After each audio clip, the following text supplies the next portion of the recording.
আসসালামু আলাইকুম ভিউয়ার্স, চলে এসেছি গার্ডেনিংয়ে আরেকটা নতুন ভিডিও আপনাদের সাথে শেয়ার করার জন্য। গার্ডেনিংয়ের সিজন চলছে, এই সময় আসলে অনেক কিছু রয়েছে যা আপনাদের সাথে শেয়ার করতে চাই, কিন্তু আসলে সময়ের অভাবে ঠিক তেমনভাবে হয়ে ওঠে না। আজকে কিছু চারা আমি বাইরে লাগিয়ে দেবো এবং আপনাদের সাথে শেয়ার করব। আশা করি আপনারা যেখান থেকে আমার আজকের ভিডিওটি দেখছেন আপনারা অনেক ভালো আছেন। আমিও ভালো আছি আলহামদুলিল্লাহ। আমি আজকে যে চারাগুলোকে বাগানে দিব বা মাটিতে লাগিয়ে দিব সেটা হচ্ছে ব্রোকলি, তারপরে পাতাকপি এবং ফুলকপি। প্রথমেই মাটিটাকে অফ ক্যামেরায় তৈরি করে নিয়েছিলাম। এখানে একেবারে ঝুরঝুরা মাটি। এই জায়গাটা প্রায় 4 থেকে 5 মাস রেস্টে ছিল। এই রেস্টে থাকার কারণে এখানে যে গাছই এখন লাগানো হবে সেগুলো কিন্তু খুবই হেলদিভাবে বেড়ে উঠবে।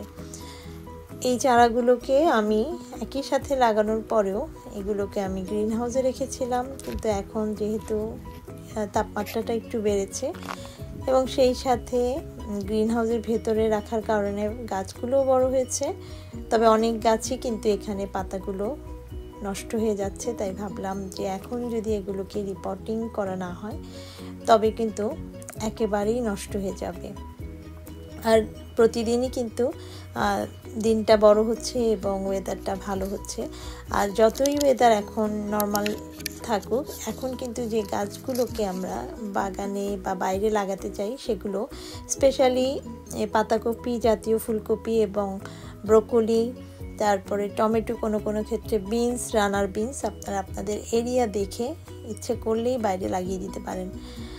এখানে কিছু চারা রয়েছে যেগুলোকে আমি প্রায় আরও 1 মাস আগে মাটিতে লাগিয়েছিলাম। সেগুলো কিন্তু তুলনামূলকভাবে গ্রিন হাউসের ভেতরে যেগুলো রেখেছিলাম তার তুলনায় অনেকটাই ছোট। এখানে প্রথমে এই মাটিটাকে খুঁড়িয়ে নিয়েছি এবং এখানে কিছুটা হালকাভাবে কিছু ফার্টিলাইজার ছিটিয়ে দিয়েছি, যেহেতু এখানে মাটিতে কোনো গাছ লাগালে এক্সট্রা একটু সার দিলে গাছটা দ্রুত বেড়ে ওঠে। আমি এখানে ফ্রিশ ব্লাড অ্যান্ড বোন ছিটিয়ে দিয়েছি এবং সেই সাথে কিছুটা ডিমের খোসার গুঁড়ো এখানে। আর যখন এভাবে এই গাছগুলো লাগাবো তখন একটু গর্ত করে নিয়ে সেই গর্তের ভেতরে কিছুটা সার দিয়ে তারপরে সেই গাছটাকে তুলে জাস্ট এখানে বসিয়ে দেব। এতে গাছটার মধ্যে কোনো আঘাতও লাগে না এবং সে খুবই হেলদিভাবে বেড়ে উঠতে পারে। এখানে হালকাভাবে চারদিক দিয়ে যেহেতু আমি গর্ত করে দিয়েছিলাম, এখন সেটাকে বসিয়ে জাস্ট পাশে থেকে মাটিগুলোকে দিয়ে এটাকে ঢেকে দেব। প্রতি বছরই গার্ডেনিং করছি আর কিছু না কিছু শিখছি আর উপভোগ করছি। গার্ডেনের সবজি, ফুল, ফল সব মিলিয়ে খুবই ভালো লাগে আসলে বাগান করতে। আমরা যারা প্রবাসে থাকি, আত্মীয় স্বজন ছেড়ে অনেক দূরে, আমাদের সময়গুলো কাটানোর জন্য যতটুকুই সময় আমরা পাই আমরা আসলে তেমনভাবে সময় করে উঠতে পারি না। তারপরেও আর যদি কেউ কাজ করে তারপরে ফ্যামিলি সব মেনটেন করে এ ধরনের গার্ডেনিং করা এবং সেই সাথে আবার সেটা যদি কোনো চ্যানেল থাকে তবে খুবই কঠিন একটা কাজ হয়ে যায়। সময় বের করা খুবই কঠিন আসলে।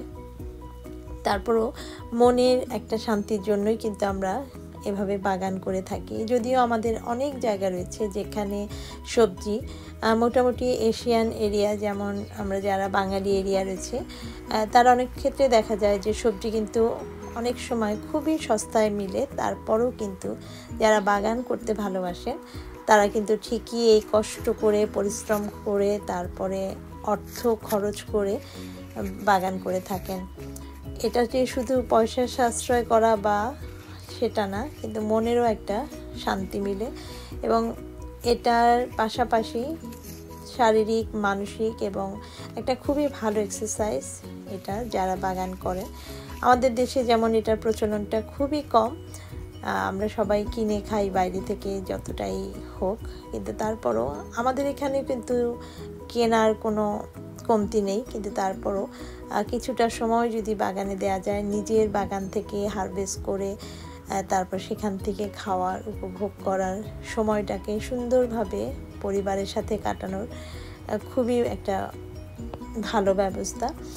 এখানে আমি একটু এভাবে করে কভার করেছি, আপনারা দেখতে পাচ্ছেন। এটা কারণ হচ্ছে চারদিকে এখনও অনেক স্লাগ রয়েছে, সে কারণে যেন এসে এই কচি গাছগুলোকে খেয়ে না ফেলতে পারে।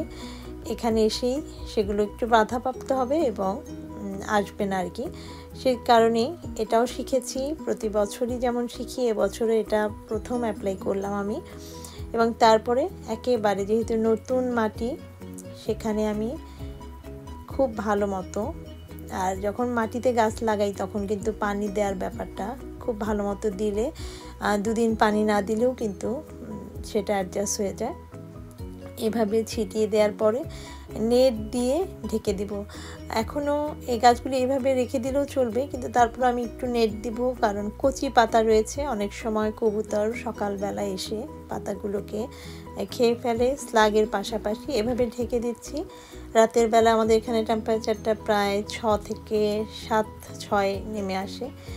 এই চারের গাছগুলোকেও আমি রিপোর্টিং করে দেব।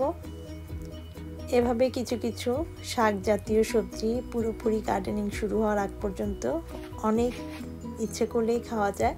আজকেও কিছু মূলা শাক হারভেস্ট করে নিলাম এবং আশেপাশে কিছু মিশালি শাক যেটাকে বলে, তেমনভাবে কিছু শাক তুলে মাঝে মাঝেই যখন আসি তখন তুলে নিই। এটাই হচ্ছে অ্যাডভান্স গার্ডেন করার সুবিধা। আর এখনও যেহেতু আমরা তেমনভাবে সিম তারপরে লাউ বাগান থেকে তোলার সময় হয়নি, এই সময়টাতে আমরা ইচ্ছে করলেই শাক জাতীয় যেগুলো রয়েছে সবজি সেগুলো হারভেস্ট করতে পারি। এখানে এসেছিলাম যে জায়গাটা একটু খালি করে এখানে আমি লাল শাকের বীজ ছিটিয়ে দেব। তো এখানে নভেম্বর মাসে রসুন লাগিয়েছিলাম। তো ভাবলাম যে যেহেতু তেমনভাবে হেলদি হচ্ছে না আর জায়গাটা অনেকখানি খালি জায়গার কারণে আমি লাগিয়েছিলাম, আপনাদের সাথেও শেয়ার করেছিলাম। তো তুলতে যেয়ে দেখি মাশাআল্লাহ অনেক বড় বড় রসুন হয়েছে। আমি একটা একটা করে কোয়া, যে রসুনের যে কোয়াগুলো রয়েছে সেগুলো লাগিয়েছিলাম। মাশাআল্লাহ কতগুলো রসুন এখান থেকে হারভেস্ট করলাম। এটাও একটা আনন্দ যে একটা সময় আমার বাগানে যে খালি জায়গাটা ছিল সেটাকে আমি ব্যবহার করেছিলাম। আর কতগুলো রসুন আমি এই অফ সিজনে ইচ্ছে করলে এখানে আরও রেখে দেওয়া যেত, কিন্তু তারপরও যেহেতু জায়গায় এখন গার্ডেনিংয়ের সময় অনেক জায়গা প্রয়োজন, এখানে আমি পরিষ্কার করে নিয়েছি এবং লাল শাকের বীজ ছিটিয়ে দেব। এই ছিল আমার আজকের ভিডিও, আপনাদের সাথে শেয়ার করলাম। আশা করি আপনাদের কাছে ভালো লাগবে। ভালো লাগলে প্লিজ আমার চ্যানেলটি সাবস্ক্রাইব করবেন এবং লাইকস কমেন্ট শেয়ার করতে ভুলবেন না। Thanks for watching. আল্লাহ হাফেজ।